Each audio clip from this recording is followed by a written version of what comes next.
$22 million will be used to fund the Nexus Center planned for downtown Utica next to the Adirondack Bank Center. News Channel 2's Rachel Murphy has more on what this funding will mean for the project and when we can expect to see changes in downtown Utica.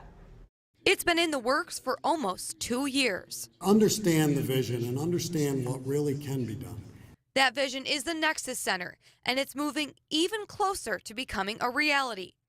Governor Cuomo announced during his budget proposal that the Nexus Center will get $22 million. The center is planned to sit next to the Adirondack Bank Center in downtown Utica. It will be a sports complex complete with ice rinks, an athletic center, and a fitness center. We needed the state approval to be able to leverage our other funds and to be able to start talking to legislators, the audit authority, the bond agencies to see what rates and what we could do, and in terms of also what design and structure we're going to build for this. The state is only paying for half of the project, but officials say it's still too early to determine where the rest of the funding will come from.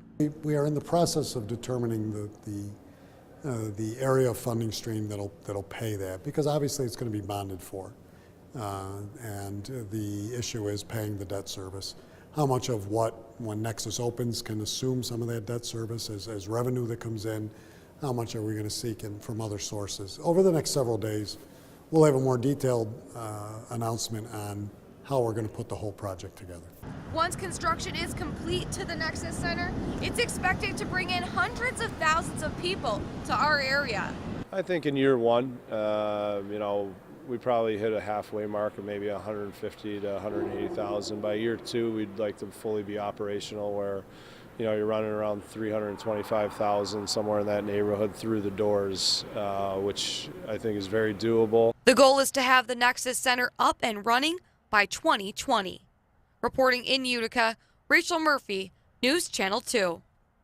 And joining us live now, you just heard from him, but here live on set, Oneida County Executive Anthony Picenti, and we wanted to get a better idea of the timeline for this Nexus Center and the additional money that's going to be needed to put it together, but also a number of other state budget proposals that we've seen come out of Albany in the last couple of days. Let's start with the Nexus Center, because we were just talking about that. One of the questions a lot of people have been saying on social media, I noticed, was why should the state invest in something like this for downtown Utica? Well, I think it's a great thank you, and it's a great investment for the entire state and for Central New York, and clearly for Oneida County and Utica. What we're seeing at the auditorium and what we've seen in other venues around the country, but not anywhere in New York State, is a multiplex type stadium or arena that can address tournament hockey, tournament soccer with multiple rinks. Building 3 rinks along with the anchor of the auditorium rink really puts us on the mark in upstate New York, clearly in all of New York State. The nearest rinks that are even close to those size that can handle tournaments are in Marlborough, Mass, or in Toronto, or in other parts of the country, but nothing in New York State. What that does for tourism, what that does for attraction for people, it's a year-round system of events that take place with hockey, with soccer, and the ability for us to do that really generates a great amount of tourism, which we're a tourism region anyway. But for the state, it's a win. For the county, it's a win. For the city, but it is it's a taxpayer money, and that's the argument I think that a lot of people have: is why should taxpayers fund something like this? Why not bring in someone independent, a corporation, a company to do that? Why can't a company invest? Well, a company can invest, clearly, and if they wanted to, but we haven't seen that, because the other side of it is we have the auditorium, which is and has been taxpayer funded for a number of years. The return on the investment is what you look at here. So while the taxpayers are funding this initially, the return is tenfold and then some over the course of its life, but over the course of the years in building it. So the return on investment is so significant. It's like any other business would look at. We look at it no different on this. We're getting more people we will get more people into the county, more people into the city. The restaurants are busier, the hotels are busier, all of the shops are busier.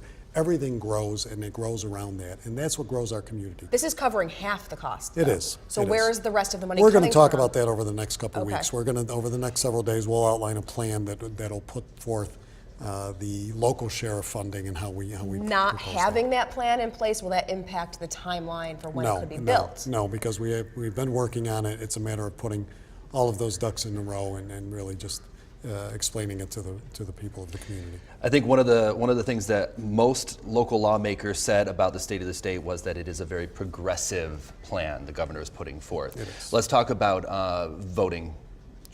Voting rules changing upstate New York specifically. Yeah, well, changing the early voting, they're talking about early voting, which has to be enacted, which many states are doing. They're talking about the same-day registration to vote. If you haven't voted the same day, you can vote on Election Day. Making Election Day a holiday to encourage more people to be able to go out and vote. I mean, all of those things have concerns with them and costs with them. The other thing is it's now moving the primary to the federal primary date. In last year and years past, the federal primary has been in June, the general primary has been in September. Now they're consolidating into one primary. Is that which will be easier June. being consolidated? Well, it's easier, but it does make sense. There should only be one. I've always agreed there should only be one primary. We shouldn't have them split on the federal and on the state and local level, because that's a bigger cost and it's confusing for people. So let's settle on a day and time of year, and let's do that. Other points that we're going to be talking about tonight, tomorrow, Friday as well. We're going to delve deeper into recreational marijuana being legalized in New York State. We're going to talk more about cash bail being eliminated. So we'll be hearing from the county executive, we'll be hearing from other officials and business owners over the next couple of days. We're going to bring you all points of this budget proposal in depth. But we thank you so much for joining us tonight. Oneida County Executive Anthony Picenti live here on set. In the